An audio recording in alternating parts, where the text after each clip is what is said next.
Assalamualaikum warahmatullahi wabarakatuh. Alhamdulillahilladzi imtanna ala ibadihil mu'minin bibi'tsatir rasulis sadiqil amin fa akhrajahum bihi minadh dhulumatil jahli wal kufri ila nuril ilmi wal yaqin wa akhbarahum ala lisanihi bima kana wa ma yakun faman amana bihi wa bima jaa bihi fahuwa minal muhtadin wa man kana fi raibin mimma sahha anhu fahuwa minad dallin wa ashhadu an la ilaha illallah wahdahu la syarika lah lahul haqqul mubin wa ashhadu anna muhammadan abduhu wa rasuluh alladzi taraka ummatahu ala manhajil wadhil mustabin. Amma ba'd. Para hadirin dan hadirat sekalian, semoga Allah Subhanahu wa taala senantiasa menjaga kita sekalian.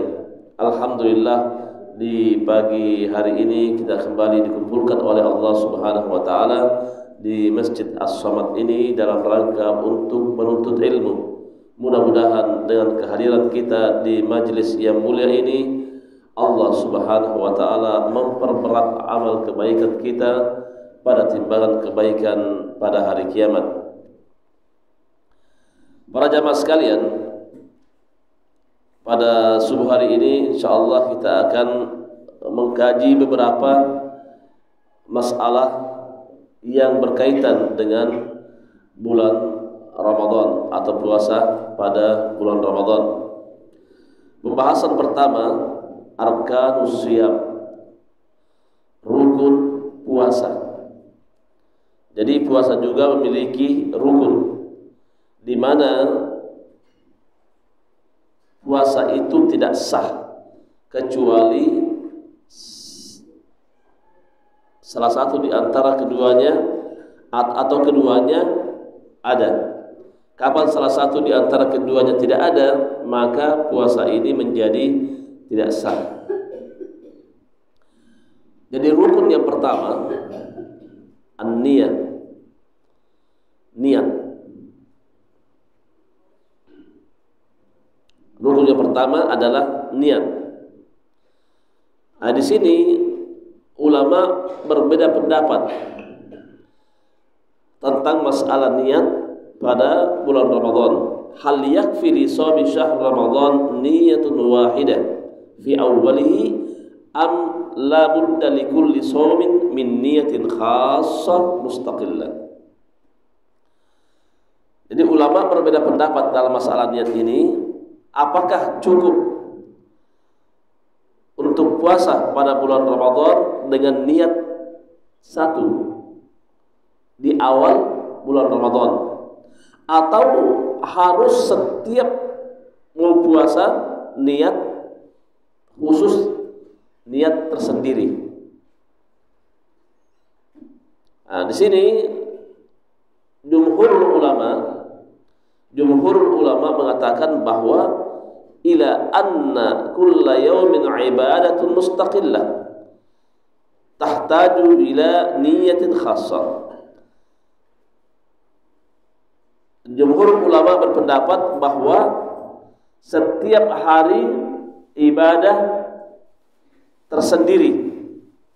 Setiap hari ibadah tersendiri butuh kepada niat yang khusus. Butuh niat kepada yang khusus. Jumhur ulama ini mengatakan bahwa berniat itu setiap hari, bukan di awal sekali sebulan, bukan, tapi setiap malam kita berniat untuk puasa besok. Dia berdalil dengan sabda Nabi sallallahu alaihi wasallam, "Man lam yajma' as-siyam qabla al-fajri fala siyama lahu."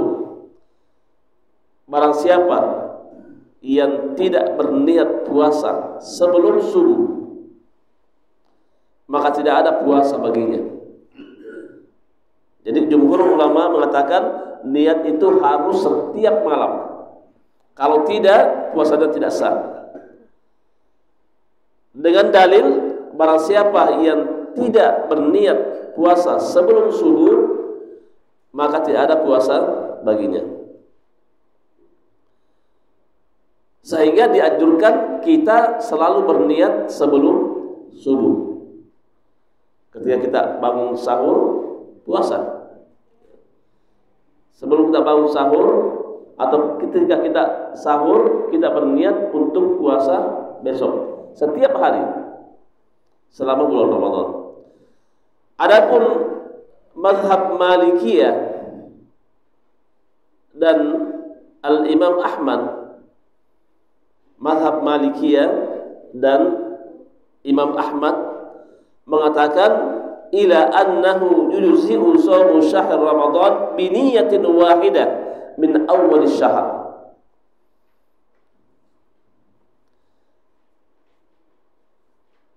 Cukup puasa bulan Ramadan dengan satu niat di awal bulan Ramadan. Cukup berpuasa di bulan Ramadan itu dengan satu niat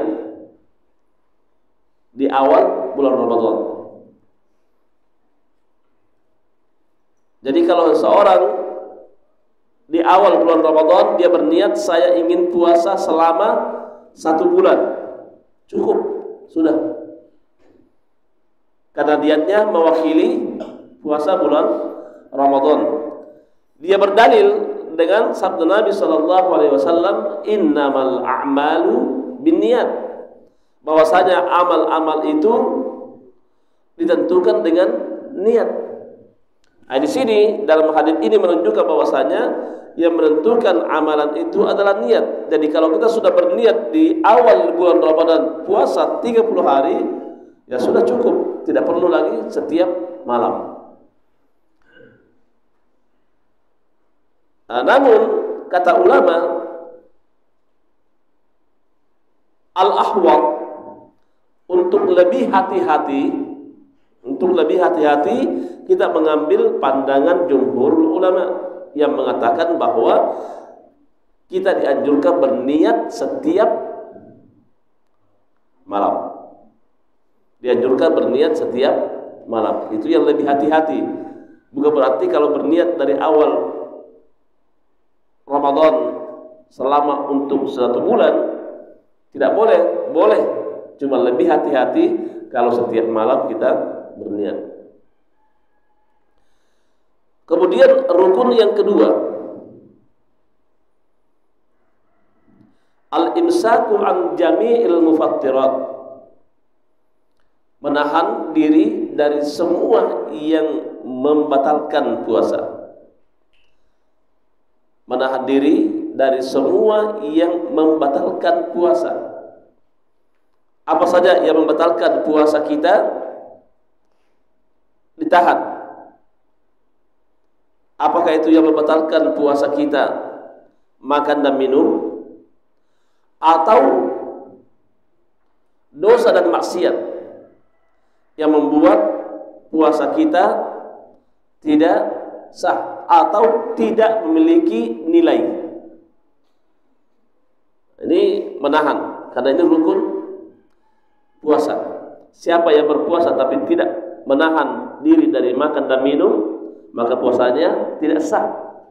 Atau dia menahan diri dari makan dan minum tetapi nggak ada niat, ini juga tidak sah. Oleh karena itu 2 rukun ini sangat penting, harus ada bagi siapa yang ingin berpuasa. Jadi menahan diri dari semua yang membatalkan puasa. Apa yang membatalkan puasa? Makan minum, dosa, ini juga berbahaya. Apakah itu dosa hati, iri, suka iri, dengki, hasad, suka berghibah, suka berdusta, suka menipu. Semuanya ini adalah yang bisa membatalkan pahala puasa. Jadi puasa, lapar dan haus, tapi nggak ada pahalanya, nggak ada pahalanya. Dan inilah yang dikatakan oleh Nabi Shallallahu Alaihi Wasallam dalam hadits yang diriwayatkan oleh Imam An-Nasa'i dan Ahmad dari jalan Abu Hurairah radhiyallahu anhu, kam min sha'imin laisa lahu min siyamihi illa dhama'. Berapa banyak orang yang berpuasa tidak mendapatkan dari puasanya kecuali menahan lapar dan haus. Banyak orang puasanya nggak ada nilainya. Kalau ditimbang pada hari kiamat tidak ada nilainya. Tidak memperberat amal kebaikan. Kenapa? Karena ketika dia puasa juga suka berghibah, kumpul-kumpul, menjelek-jelekkan orang, menceritakan aibnya orang. Puasa, masya Allah, suka berdusta. Ya, puasa suka berdusta. Berpuasa juga menipu. Ini berbahaya. Puasa kita tidak memiliki harga. Demikian juga ada orang sholat malam, sholat tarawih, tapi tidak ada nilainya. Yang dia dapatkan hanya capek saja. Kenapa? Karena ketika berpuasa dia makan harta yang haram. Dia berbuka puasa dengan harta yang haram. Dia melaksanakan sholat tarawih di malam hari, tapi dia menggibah, dia menghina, dia mencaci maki, dia menipu, dia berdusta, dia meremehkan orang lain. Semuanya ini yang akan merusak sholat tarawih kita. Makanya Rasulullah sudah memperingatkan umatnya, kam min qa'imin laisa lahu min qiyamihi illa sahar. Berapa banyak orang sholat tarawih tidak ada yang dia dapatkan kecuali ronda. Ronda itu biasanya ngantuk. Kalau ngantuk badan capek, lelah. Nah, inilah orang yang didapatkan oleh orang yang di malam hari sholat tarawih atau sholat malam, namun dia memasukkan dalam jiwanya dosa dan maksiat.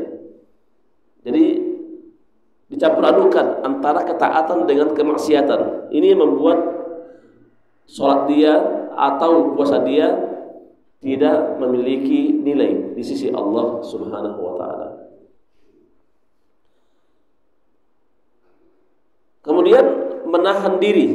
Puasa itu artinya imsak, menahan diri. Sekarang ini kita sering mendengar ada imsak.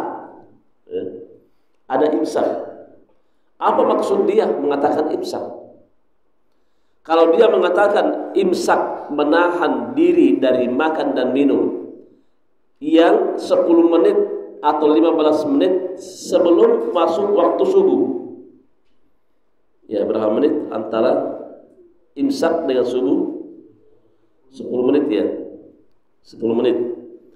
Kalau dia mengatakan bahwa imsak di sini yang dimaksud di sini 10 menit sebelum masuk waktu subuh, tidak boleh lagi makan dan minum. Apabila makan dan minum batal, berarti orang ini berdosa besar. Berdosa besar. Kenapa? Karena dia mengharamkan apa yang dihalalkan oleh Allah Subhanahu wa Ta'ala. Artinya 10 menit ini orang masih bisa makan. Karena menurut Nabi SAW, menurut Al-Quran dan Sunnah, bahwa imsak itu menahan diri dari makan dan minum adalah pada saat masuk waktu subuh. Pada saat masuk waktu subuh. Jadi mulai kita tidak boleh makan dan minum pada saat masuk waktu subuh. Adapun sebelumnya boleh makan. Antara imsak dengan waktu subuh, menurut orang sekarang ini itu masih bisa makan dengan leluasa. Waktu 10 menit. Waktu 10 menit boleh. Makanya kalau ada orang yang mengatakan imsak yang 10 menit sebelum azan tidak boleh, makan di dekatnya, supaya memberitahukan kepada dia bahwa masih boleh makan sampai waktu subuh. Ila tulu'il fajri as-shadiq. Oleh sebab itu para jamaah sekalian, nah ini masih banyak sekali ada imsak. Kecuali yang mengetahui tentang tidak bolehnya ini, ketika dia membuat kalender tidak ada imsak. Isya subuh. Tidak ada isya, imsak, subuh. Tapi yang tidak paham subuh, imsak, isya, salat isya, kemudian imsak, subuh. Ini tidak paham. Yang paham isya, subuh. Oleh karena itu, alhamdulillah kalau kita memiliki pemahaman bahwa imsak itu pada saat masuk waktu subuh. Kemudian pembahasan yang kedua, ma yubahu lis-shaim. Apa yang dibolehkan bagi orang yang berpuasa? Apa yang dibolehkan bagi orang yang berpuasa?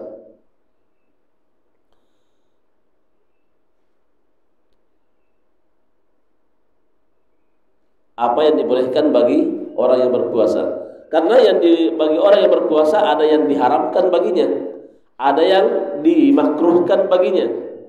Nah, sekarang pembahasan yang kedua adalah apa yang dibolehkan bagi orang yang berpuasa. Yang pertama, al-ghuslu, mandi.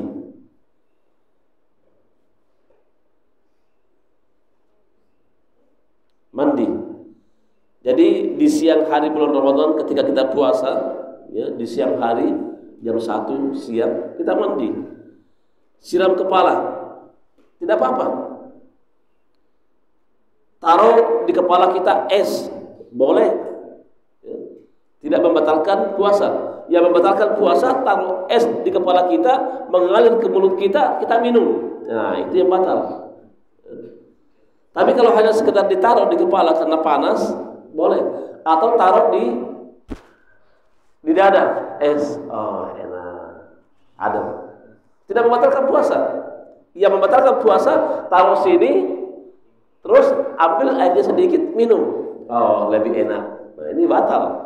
Karena memasukkan sesuatu yang membatalkan puasa.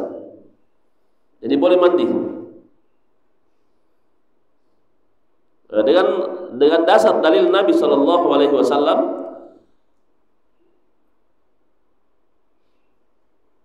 yang diriwayatkan oleh Al Imam Ahmad dan Abu Dawud dari jalan Abi Bakrah bin Abdurrahman dari sebahagian sahabat-sahabat Nabi Shallallahu Alaihi Wasallam, dia berkata, laqad ra'aitu Rasulullah Shallallahu Alaihi Wasallam bil araj. Aku melihat Rasulullah Shallallahu Alaihi Wasallam di Araj, daerah Araj. Yasubbu ala ra'sihil ma'il barid. Nabi sallallahu alaihi wasallam menuangkan di atas kepalanya air dingin. Karena kalau di padang pasir itu sangat panas sekali. Setiap bulan puasa panas. Kita alhamdulillah bulan puasa, dari awal bulan puasa gerimis-gerimis, ya. Jadi enggak terlalu, ya. Coba puasa di negeri Arab. Terasa lapar, terasa haus. Jadi benar-benar kita merasakan puasa, indahnya puasa karena panas. Kita tidak merasakan indahnya puasa karena dingin-dingin. Ya. Di Arab, di padang pasir panas. Ya. Jadi terasa benar itu rasa lapar dan haus. Wa huwa shaimun. Sementara dia puasa. Nabi sallallahu alaihi wasallam pernah mandi, menyiram kepalanya air dingin sementara dia puasa. Nah, di sini Nabi Shallallahu Alaihi Wasallam yang meletakkan air di atas kepalanya. Karena terkadang kita mendengar ada seseorang, tidak boleh meletakkan air di dada, apalagi air dingin, atau di kepala. Ini dari mana dasarnya seperti ini? Nabi Shallallahu Alaihi Wasallam sendiri langsung menyiram kepalanya dengan air dingin. Jadi bapak sekalian, boleh kalau lagi lapar banget, sangat panas, terasa haus, boleh siram kepala, mendinginkan, boleh. Yang penting jangan diminum, masuk kamar mandi, nggak ada yang lihat, siram sambil minum. Nah itu membatalkan puasa. Kemudian kedua, al-qublah, mencium. Yang kedua, mencium. Jadi boleh seseorang mencium istrinya di siang hari bulan Ramadan, boleh. Sebagaimana sabda Nabi sallallahu alaihi wasallam dalam hadis yang diriwayatkan oleh Imam Bukhari dan Muslim dari jalan Aisyah radhiyallahu anha, qalat kana Rasulullah sallallahu alaihi wasallam yuqabbilu wa huwa shaimun. Nabi sallallahu alaihi wasallam mencium sementara dia puasa. Boleh. Bapak sekalian mencium istri pada siang hari boleh, tapi jangan kelewatan. Karena akan berakibat buruk.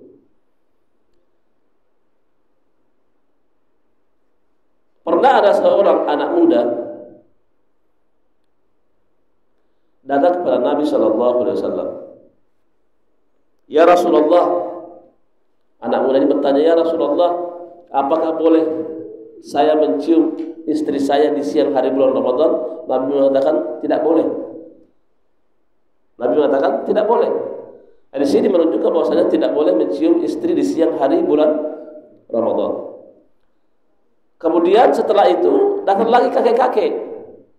Ya Rasulullah, bolehkah aku mencium istriku di siang hari bulan Ramadan? Kata Nabi, boleh. Nah, anak muda tidak boleh, kakek-kakek boleh. Kenapa?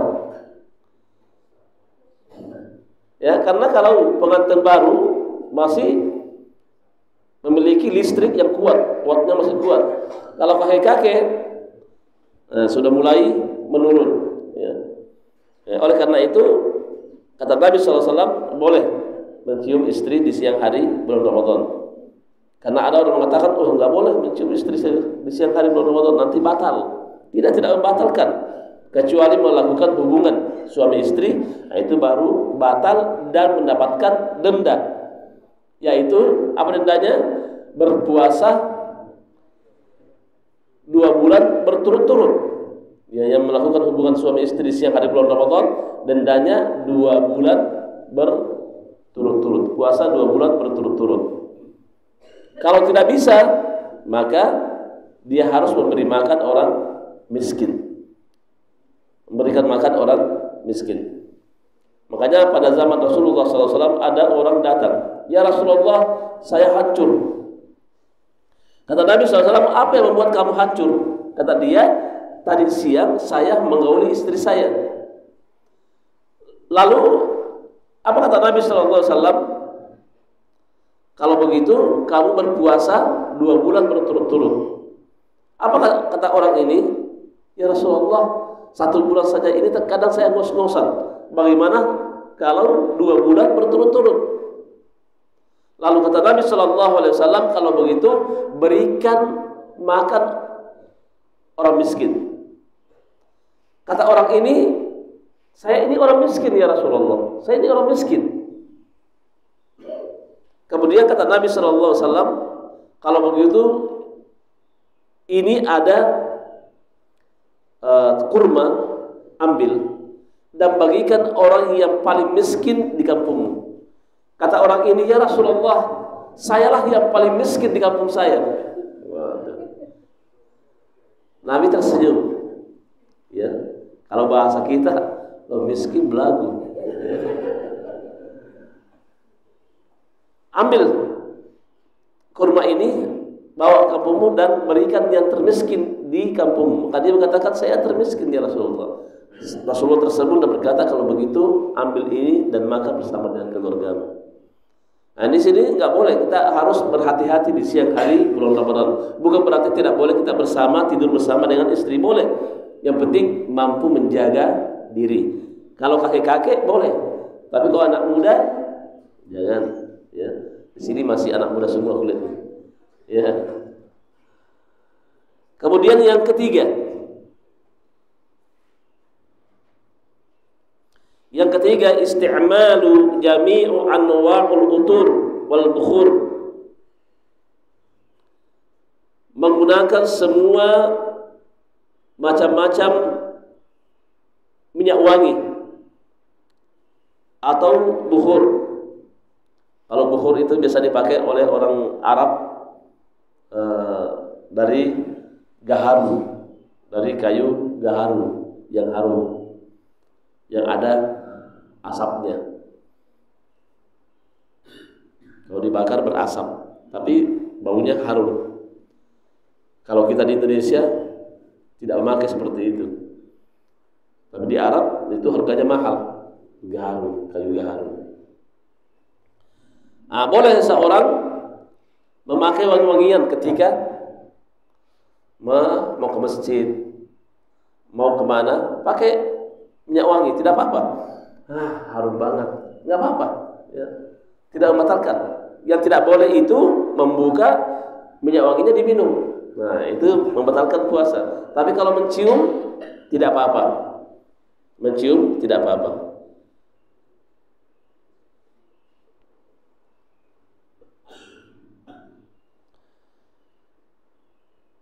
Karena kalau tidak memakai minyak wangi, ya nanti badan kita atau baju kita berbau yang tidak enak. Apalagi kalau mau ke masjid, bawa ke masjid pakai minyak wangi yang harum, ya, supaya baju kita, badan kita terasa nikmat dicium oleh orang. Kemudian yang keempat, ghauqut ta'amu lil hajah, mencicipi makanan karena kebutuhan. Mencicipi makanan karena kebutuhan.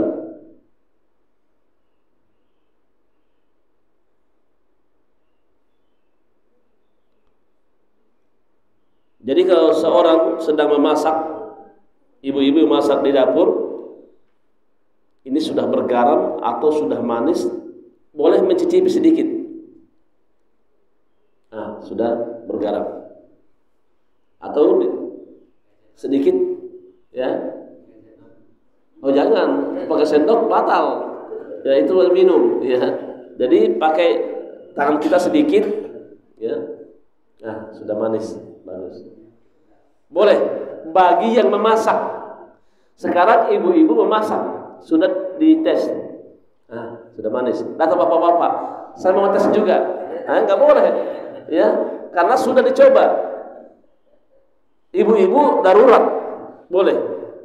Kalau bapak-bapak bukan darurat, bapak-bapak berarti ingin mencoba saja, bukan karena ingin mencoba karena ingin mengetahui sudah manis apa tidak. Nah, seperti ini dibolehkan.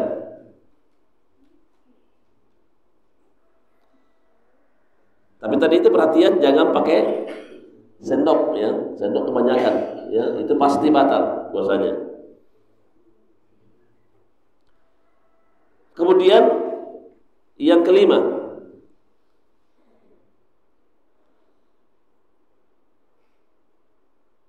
al-madmadah wal istinsyaq biduni mubalaghah. Ketika berwudu itu memasukkan air ke hidung. Jangan berlebih-lebihan. Karena khawatir nanti air masuk ke dalam, ke tenggorokan. Jadi pelan-pelan saja. Jangan dihirup sampai masuk ke dalam tenggorokan. Nah, ini dibolehkan ketika sedang berpuasa.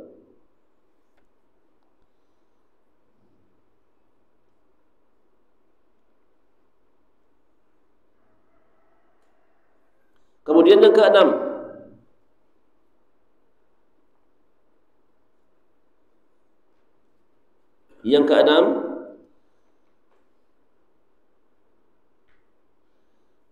donor darah.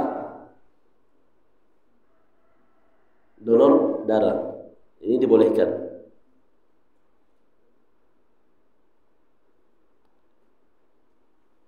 Atau disuntik yang bukan makanan.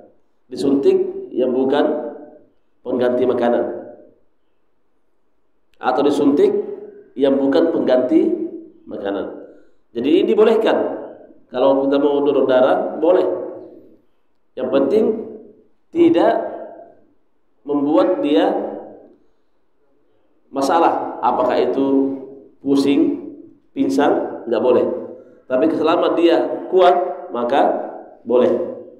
Atau disuntik karena dia sakit, boleh. Tapi kalau suntik yang infus ya, infus yang pengganti makanan, ini tidak boleh, membatalkan puasa.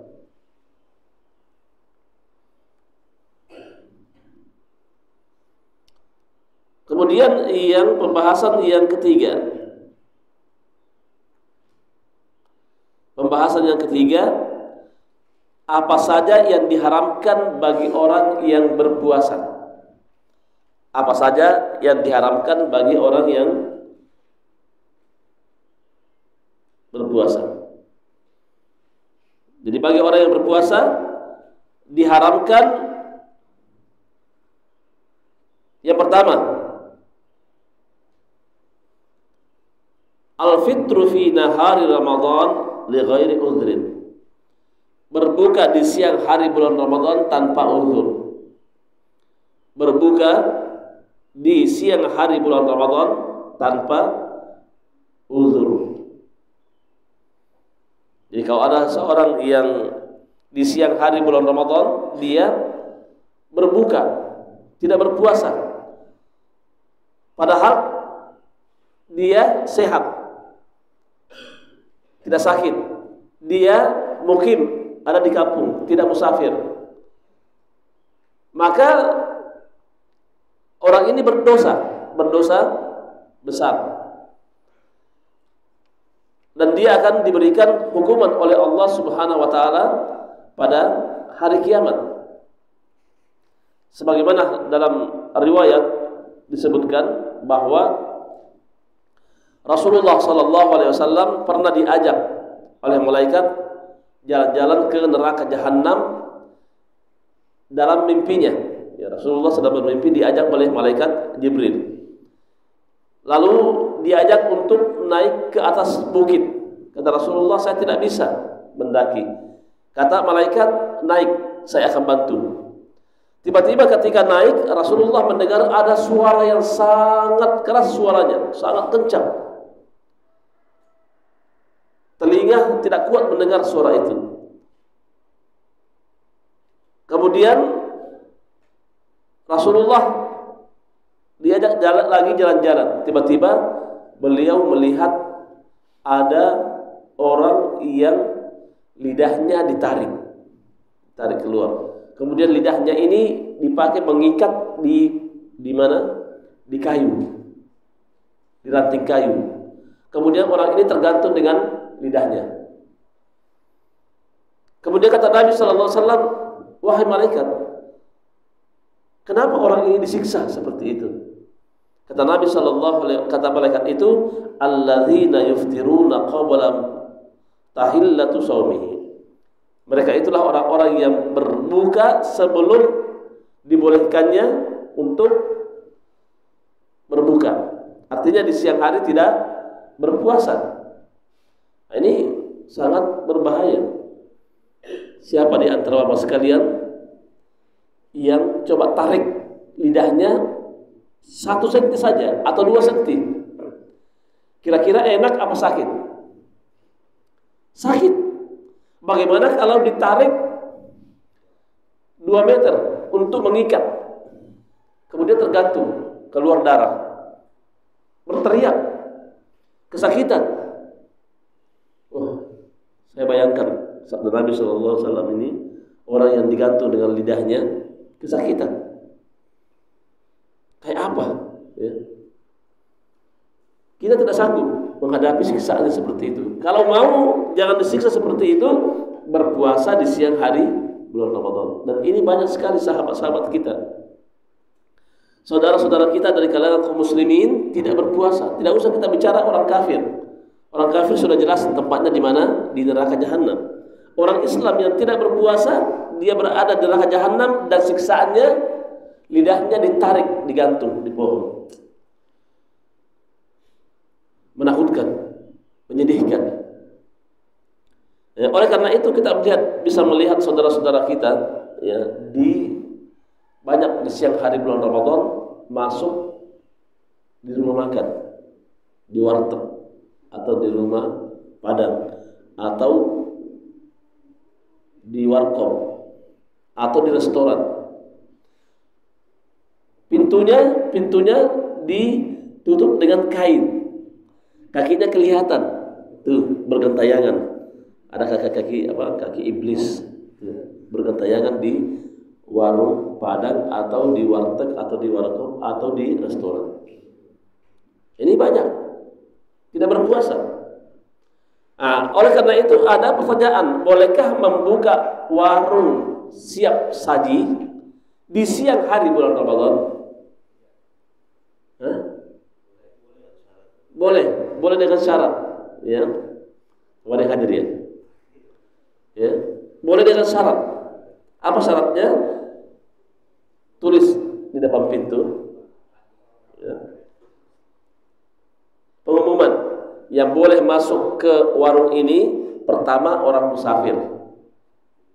Karena orang musafir dalam Al-Quran boleh dia berbuka. Nanti dia mengganti pada hari-hari yang lain. Boleh. Pertama musafir. Yang kedua orang sakit. Orang sakit juga boleh tidak berpuasa di siang hari bulan Ramadan, tapi dia mengganti puasanya di hari-hari yang lain. Kemudian yang ketiga, syarat yang ketiga, haid.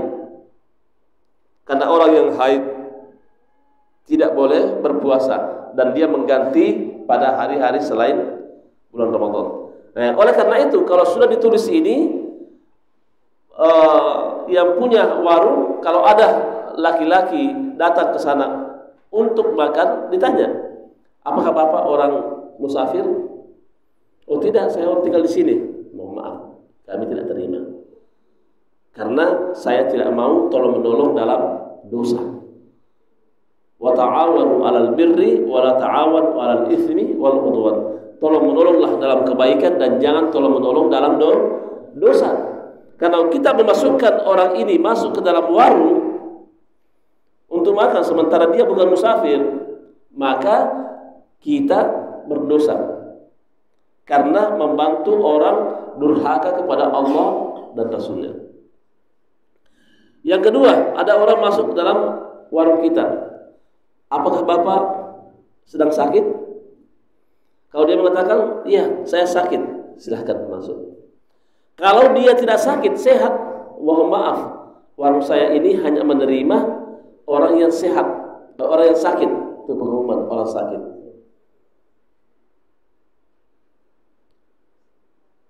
Ada orang laki-laki mau masuk ke warung kita, mau makan, tanya, apakah bapak haid? Ya. Karena yang boleh masuk ke sini orang yang haid, wanita haid. Makanya kalau ada bapak-bapak masuk ke warung, berarti haid itu. Ya. Kenapa? Karena yang dibolehkan dalam Al-Quran dan hadis hanya wanita haid yang tidak boleh berpuasa di siang hari bulan Ramadan dan mengganti pada hari-hari yang lain. Ini boleh. Kapan dia memasukkan ke warungnya sementara dia sehat, dia dia tidak haid, berarti dia berdosa. Berapa banyak warung sekarang ini setiap bulan Ramadan melakukan dosa. Kita masuk bulan Ramadan, kita menghindar dari dosa. Nah, warteg, warung padang, restoran, malahan pada bulan Ramadan dia berlomba-lomba untuk berbuat dosa. Oh, ini banyak sekali, banyak. Kalau ingin melihat kaki-kaki iblis, pergi lihat tuh warteg, kakinya kelihatan. Ya. Di warung padang itu tuh dia menyangka bahwa tidak ada yang melihat, padahal ada yang melihat kakinya. Apalagi Allah Subhanahu wa taala, Allah Maha melihat terhadap perbuatan hambanya. Ya, oleh karena itu para jamaah sekalian, apabila ada saudara kita ingin membuka warteg, apakah di sini ada yang menjual makanan siap saji? Tidak ada. Beritahukan bahwa kalau mau hanya orang ini yang bisa masuk ke dalam warung. 3 ini. Kalau tidak, bapak ibu berdosa. Bulan Ramadan kita harus membersihkan diri. Kalau memasukkan orang yang sehat, yang tidak sakit, yang tidak haid masuk ke warung ini, berarti ibu bapak sedang melakukan dosa besar, membantu orang berbuat durhaka kepada Allah dan Rasulnya. Warungnya warung berkah, tapi dia memasukkan orang yang dilarang oleh Allah Subhanahu wa taala. Ini bukan warung berkah, harus diganti warung kedurhakaan. Itu baru. Bukan warung berkah, enggak ada keberkahan di warung yang dibuka di siang hari bulan Ramadan. Bagaimana kalau kita membuka warung kita jam 4:30 sore? Boleh atau tidak? Boleh. Ada syaratnya? Ya, nggak ada syaratnya. Karena memang orang siap-siap untuk membeli bukaan untuk apa? Untuk berbuka puasa. Ya, boleh. Karena orang bersiap-siap. Banyak orang tidak memasak di rumahnya. Dia ingin simple saja. Beli, sudah. Maka ini dibolehkan. Adapun nanti dia makan di tengah jalan, makan di rumahnya sebelum waktu apa? Waktu berbuka, itu urusan dia dengan Allah Subhanahu wa taala. Yang dilarang itu adalah di siang hari atau di pagi hari. Jam 7 sudah membuka untuk orang sarapan.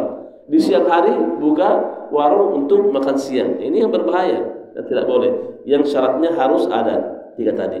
Kalau di sore hari, semua orang sudah tahu, orang beli ini bukan untuk dimakan sekarang, tapi untuk berbuka.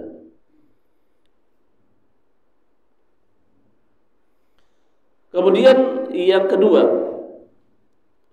yang diharamkan oleh Allah Subhanahu wa taala dan Rasulnya, as-safaru fi Ramadan biqasdi at-tahayul li ajli al-fitr. Safar pada bulan Ramadan dengan maksud untuk berbuka. Safar pada bulan Ramadan dengan maksud untuk berbuka. Dengan maksud untuk berbuka. Dia seorang pada bulan Ramadan dia safar, tapi niatnya supaya cepat berbuka. Seperti di Indonesia ini ada waktu-waktu. Kalau di Jakarta atau di Bekasi ini jam 5, di Sulawesi sudah jam 6 sudah buka puasa, di Papua sudah jam 7. Dia kalau itu saya ingin safar habis duhur, baru jam 4 sudah berbuka puasa waktu di sana, waktu Papua. Kalau saya mau ke Papua jam 1 atau habis jam 12.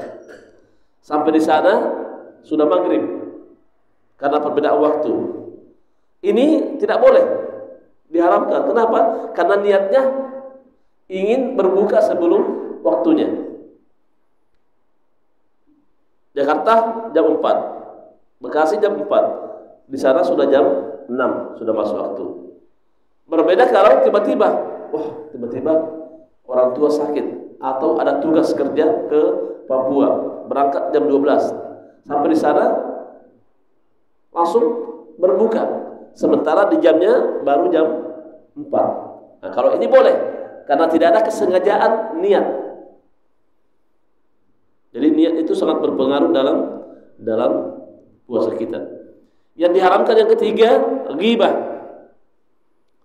Ghibah, adu domba, berdusta dan lain sebagainya. Ini nggak boleh dimasukkan ke dalam berbuka puasa kita pada bulan Ramadan. Ghibah, adu domba dan berbohong tidak boleh. Dan ini juga terkadang tidak kita sadari, ini dosa. Puasa kumpul-kumpul, itu si anu ini. Jeleknya disebutkan. Padahal seharusnya kalau kita berkumpul banyak berzikir kepada Allah Subhanahu wa taala, melihat saudara kita ada ini, sepuji segala kebaikan-kebaikan dia. Jangan yang jeleknya yang ditampilkan. Tampilkan yang baik-baiknya.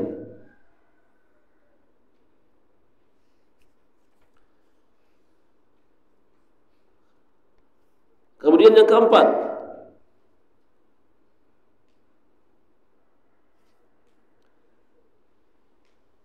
curang dalam muamalah. Curang dalam muamalah. Seseorang tidak boleh bermuamalah dengan curang. Oh, sama temannya dia menipu, dia curang. Seharusnya 10, keuntungannya cuma berapa? Cuma 200, ditulis 200.000. Nah, ini curang namanya. Ini dilarang oleh Allah Subhanahu wa taala. Kalau ada orang seperti ini, berarti dia puasanya tidak bernilai apa-apa. Kemudian pembahasan yang keempat,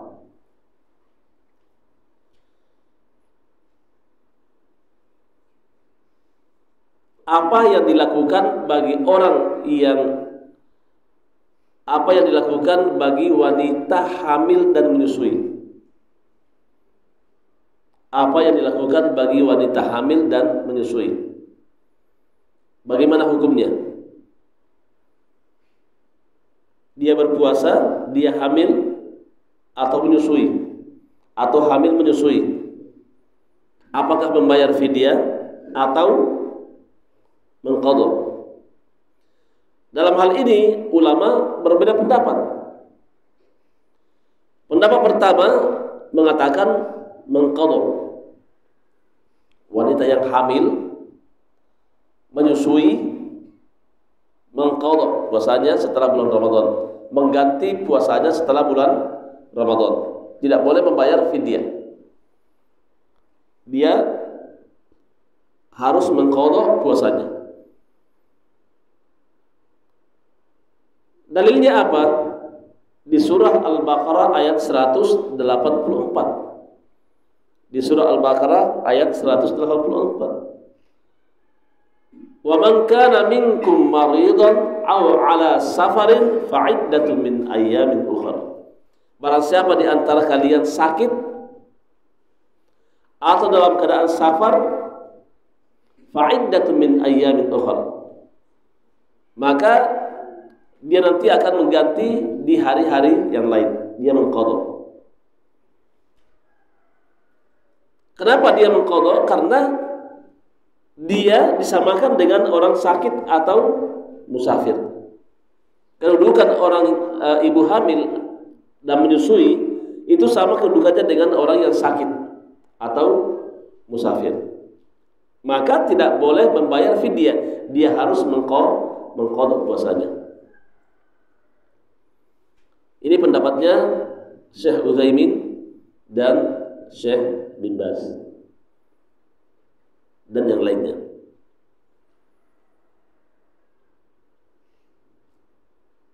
Ini pendapatnya Syekh Utsaimin dan bin Baz. Pendapat yang kedua,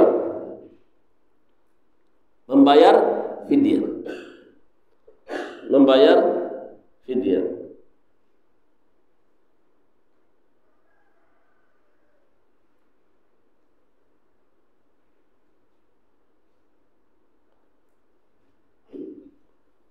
Membayar fidyah. Dia berdasarkan dengan dalil Al-Quran di surah Al-Baqarah ayat 184 sama. Ya, sambungan ayat. Anda bisa baca ayatnya? Surah Al-Baqarah ayat 184.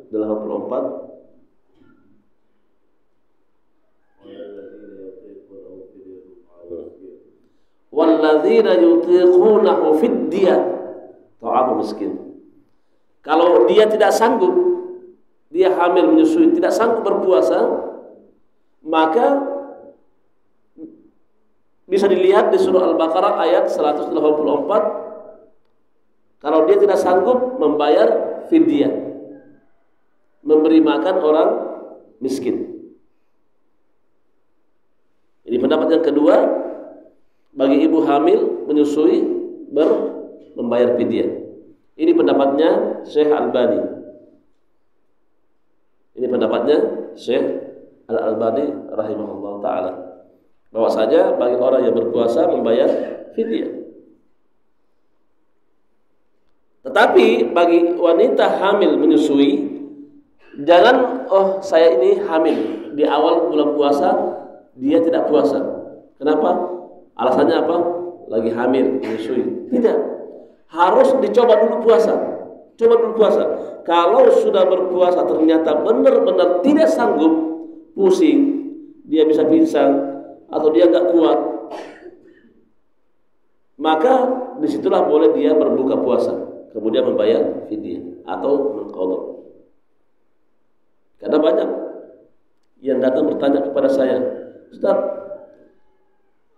saya sedang hamil, itu bagaimana cara membayar fidyahnya? Langsung bayar fidyah. Coba dulu berpuasa. Karena Allah Maha tahu tentang kekuatan tubuh kita ketika berpuasa. Dia sanggup berpuasa. Ketika dia hamil atau menyusui, dia sanggup berpuasa. Tidak ada masalah. Tidak mengganggu kesehatan dia. Lalu dia tidak puasa, ini berdosa. Kita harus mencoba dulu. Kalau sudah mencoba tidak sanggup, memang melelahkan, sangat lelah, tubuh kita menjadi lemah, maka boleh berbuka. Apakah itu mengqadha atau membayar fidyah? Ibu-ibu pilih, ya. Yang penting jujur dalam hatinya bahwa saya benar-benar tidak sanggup berpuasa, barulah boleh tidak berpuasa di siang hari bulan Ramadan. Sampai di sini pembahasan kita. Mudah-mudahan apa yang kita kaji ada manfaatnya. Sekarang soal jawab. Pertanyaan pertama buat bapak-bapak sekalian. Ini ada hadiah. Ini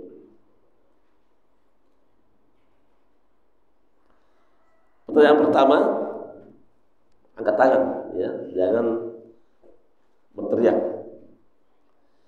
Siapa yang bisa menyebutkan apa saja yang dibolehkan bagi yang berpuasa?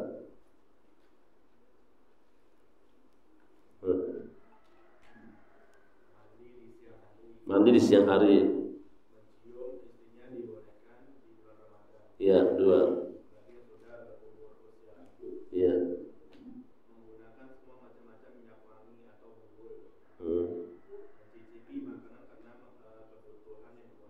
Ya.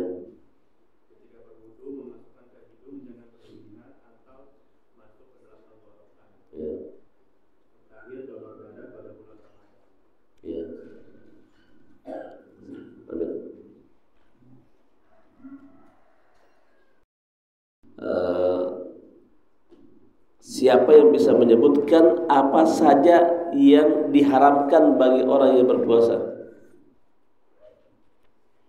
Nah, bisa lihat buku. Apa?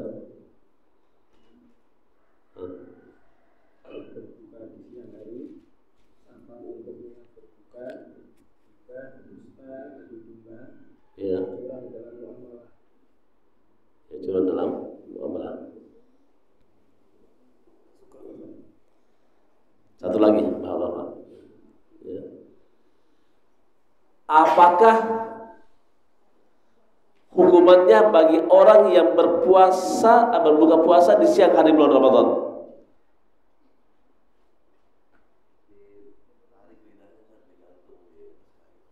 Iya. Iya. Tarik lidahnya, diikat. Ini pendapat ulama dan dalilnya tentang wanita hamil dan menyusui. Silakan.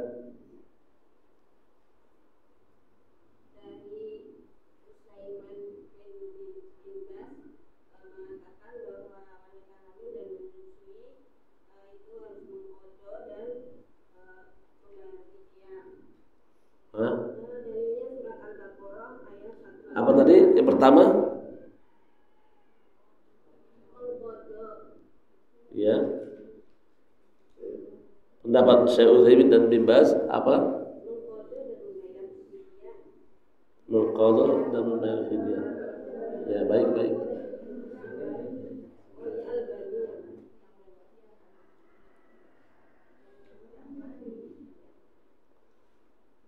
Yang jelas buka warung siang hari bulan Ramadan, apa syaratnya?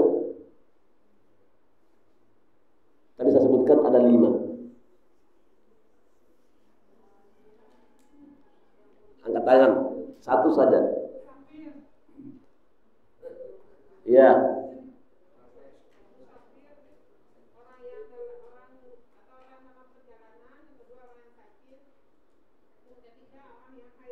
Iya, itu syaratnya.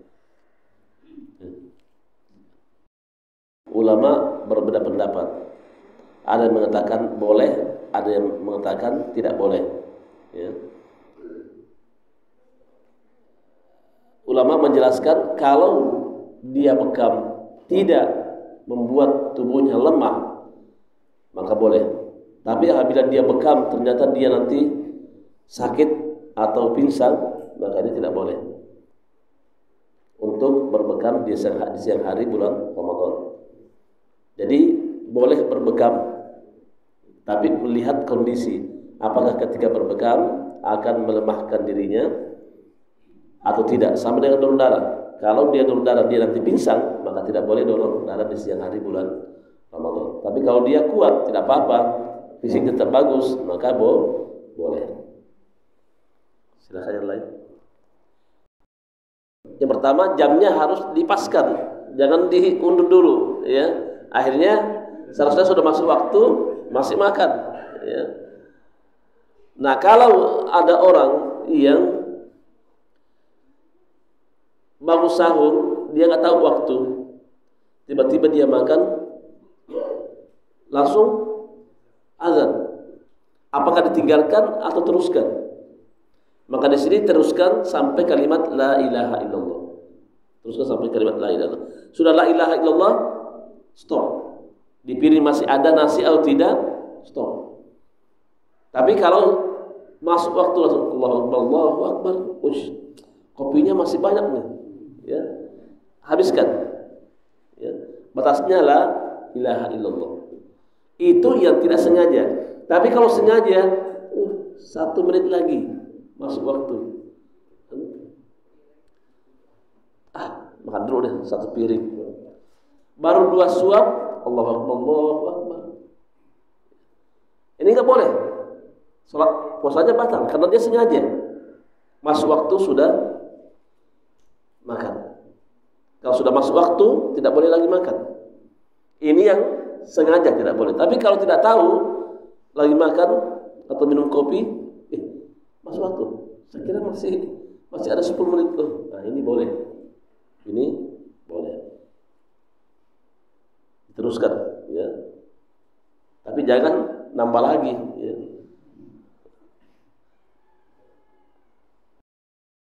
Bagi ibu-ibu, ya, bapak-bapak enggak harus di masjid. Iya.